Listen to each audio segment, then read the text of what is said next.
So, let's talk about emotional intelligence, or EI. You've probably heard the term, right? But it's so much more than just a buzzword. It's really a set of skills that can genuinely change our well-being and how we move through the world. It's all about understanding what we feel, what other people are feeling, and, how to manage that space in between. Let's dive in.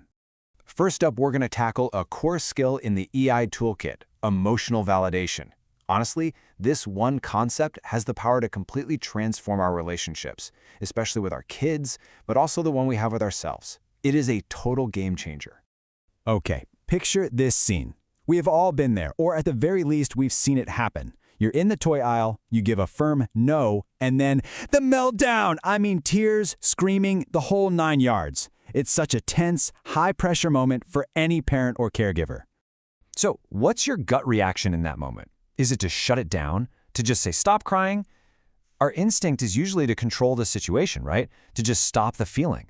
But what if the most effective response is something else entirely? And this brings us right to emotional validation. The key here, and this is so important, is acknowledging the feeling without trying to fix it. It is not about giving in and buying the toy. It's just about seeing their disappointment and letting them know that what they're feeling is real and it's okay. And this is exactly why it's a superpower. When you validate a feeling, you're not just stopping a tantrum in the moment. You're building trust, almost like a shield, telling them their feelings are safe with you. You're teaching them that it is okay to express emotions, which in turn builds up their self-esteem and resilience. And get this, over time, it actually reduces those outbursts because they learn healthier ways to cope. So validation is one really crucial tool. But what's the bigger picture of emotional intelligence? Well, it helps to have a map, and we can lay one out using 5 core skills. Think of EI as having 5 main areas. It all starts with the intrapersonal. That's how well you know yourself. Then it moves outward to the interpersonal, how you relate to other people. And it's all supported by these really practical skills: how you adapt to things, how you manage stress, and how you maintain your general mood. Everything, and I mean everything, starts right here with the intrapersonal. This is all about emotional self-awareness. Can you actually recognize what you're feeling in the moment? Do you have any idea why you're feeling it? Because without that internal compass, everything else is just so much harder. Next up, we have the interpersonal scale.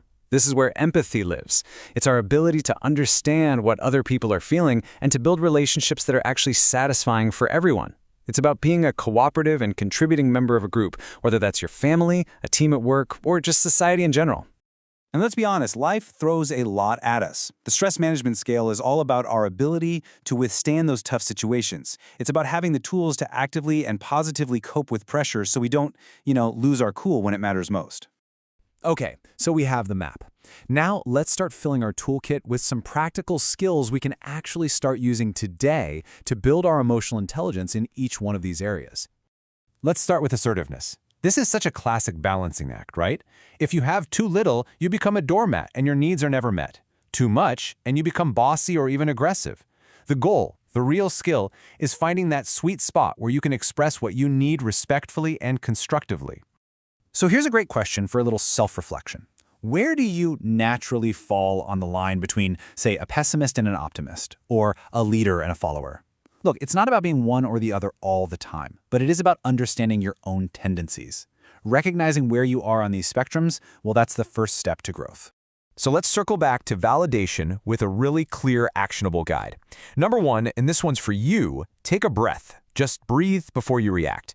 Then try naming the emotion you see. This little name and connect strategy is so effective.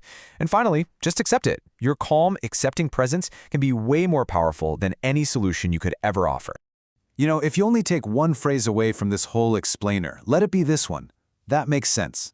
It doesn't mean I agree with you. It just means I understand why you would feel that way from your perspective. It is one of the most powerful, validating statements you can possibly make. Now, as we start to wrap this up, it is really, really important to frame this correctly. Developing emotional intelligence isn't about flipping a switch and suddenly being perfect. It just doesn't work that way. I absolutely love this quote from counselor Anya Palacios. It's such a crucial reminder. You're human. You're gonna get frustrated. You are going to have moments you wish you could take back, and that is perfectly okay. The goal is not perfection. The most crucial takeaway here is that this is all about progress, not perfection. The goal is just to build a habit of validating feelings, both for others and for yourself, more often than not. That's the consistency that builds real trust and resilience over time. And that brings us to our final thought. We've talked a lot about validating others, but emotional intelligence really starts with the self. So I'm going to leave you with this question. What is one feeling, maybe frustration, joy, stress, excitement, what is one feeling that you can just simply acknowledge and validate for yourself right now?